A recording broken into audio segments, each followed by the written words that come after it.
La crisis económica por la que estamos pasando pone de manifiesto lo frágil que es todo el sistema económico-financiero del mundo. No importa de qué país hablemos, todos en menor o mayor medida vieron caer dramáticamente sus indicadores económicos, y en las calles abundan negocios en quiebra y despidos masivos. Pero si bien esta crisis es única en su tipo, hay lecciones que nos dejaron las crisis económicas del pasado que podemos aplicar hoy. Ya sea para evitar que el daño sea más profundo y prolongado o en búsqueda de recuperar lo perdido. Comenzamos con el colapso económico de 1929. Dicen que se aprende más de los errores que de los aciertos, y este es el claro ejemplo. Previo a 1929 podemos decir que no existía disciplina financiera. No había controladores y apalancamientos que evitaran que el sistema colapsara, y así lo hizo. La mañana del 29 de octubre, la bolsa de Nueva York registraba su peor caída en la historia, dejando al planeta sumido en la crisis hasta principios de la década de los 40. Nunca antes se había vivido una depresión tan larga y que afectara a tal cantidad de países. Se vivió un aumento en la pobreza y la delincuencia a lo largo y ancho del mundo. Las inversiones no cubrían ni el mantenimiento de las industrias. La productividad se mantuvo por los suelos por más de 3 años. Sería John Maynard Keynes quien 7 años después plasmaría en su obra La teoría general del empleo, el interés y el dinero, las lecciones que debimos aprender de esta crisis, y que te resumo en 3 puntos esenciales. El primero, los macroeconomistas deben darse cuenta de que fue un error prestar tan poca atención a las finanzas. 2. Los economistas financieros deberán lidiar con las consecuencias más amplias de lo que han aprendido a lo largo de los años sobre el mal comportamiento de los mercados. Y punto 3. Se debe reducir la influencia de los economistas sobre un componente clave del mundo económico, la corporación.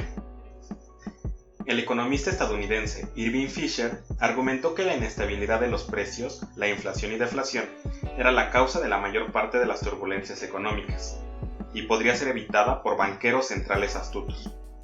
Keynes estuvo de acuerdo con esto, pero argumentaba que cuando el ser humano se ve en situaciones de incertidumbre, buscará protegerse, y cuando esto ocurre de manera generalizada en los mercados, se producen las recesiones, momento en el que el Estado deberá intervenir para reactivar la economía. La teoría de Keynes incluso hoy en día es ampliamente aceptada, pero eso no significa que no tenga detractores. Y el principal ejemplo es Robert Lucas, alumno de Milton Friedman. Lucas y sus aliados argumentaron que el simple hecho de conocer que una contracción en el mercado traería consigo una recesión cambia la visión de futuro de los accionistas, lo que anula la teoría de una única realidad racional. Para Lucas, la gente era demasiado inteligente y los mercados demasiado dinámicos para que los gastos de estímulos u otras intervenciones gubernamentales tuvieran el efecto deseado. El análisis macroeconómico tiene su punto débil en la obtención de datos, que por lo general no nos dan respuestas concluyentes, por la poca información a la que se tiene acceso. Todo lo que sabemos con certeza es lo que sucedió, no lo que hubiera sucedido si se hubieran tomado otras decisiones, o se hubiera optado por políticas diferentes, por lo que en muchas ocasiones es inútil esperar que la teoría macroeconómica pueda ser una guía completamente confiable. Finalmente se llegó a un consenso que aseguraba que una combinación de política monetaria estable, basada en reglas, y algunos estabilizadores fiscales automáticos como mayores pagos del seguro de desempleo a medida que las personas pierden sus trabajos y menores ingresos fiscales a medida que caen los ingresos, era todo lo que se necesitaba para dominar el ciclo económico.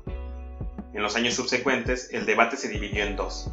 Los que apoyaban la idea que les acabo de mencionar y los que creían que la intervención gubernamental traería consigo grandes déficits gubernamentales, que conducirían a crisis de confianza de los inversores. El seguro de desempleo y otros programas de ayuda harían más daño que bien al sistema macroeconómico, ya que desalentarían el trabajo. Estos últimos estaban equivocados, y el tiempo lo demostraría. La inflación ha seguido retrocediendo a pesar de la agresiva impresión de dinero por parte de los bancos centrales, especialmente la Fed. Los países que intencionalmente tuvieron grandes déficits fiscales, como Estados Unidos y China, resistieron la crisis mejor que aquellos que optaron por la austeridad, como el Reino Unido y los Países Bajos. El claro consenso de los estudios empíricos posteriores a la crisis es que el estímulo fiscal tuvo un efecto económico positivo. La crisis económica de 1929 nos dejó claro que ignorar las finanzas fue un error. Sin embargo, incluirlo traerá sus propios callejones sin salidas y puntos ciegos, que provocarán el colapso inmobiliario de 2008. Te invito a que escuches el siguiente podcast, en el que hablaremos de la crisis financiera de 2008.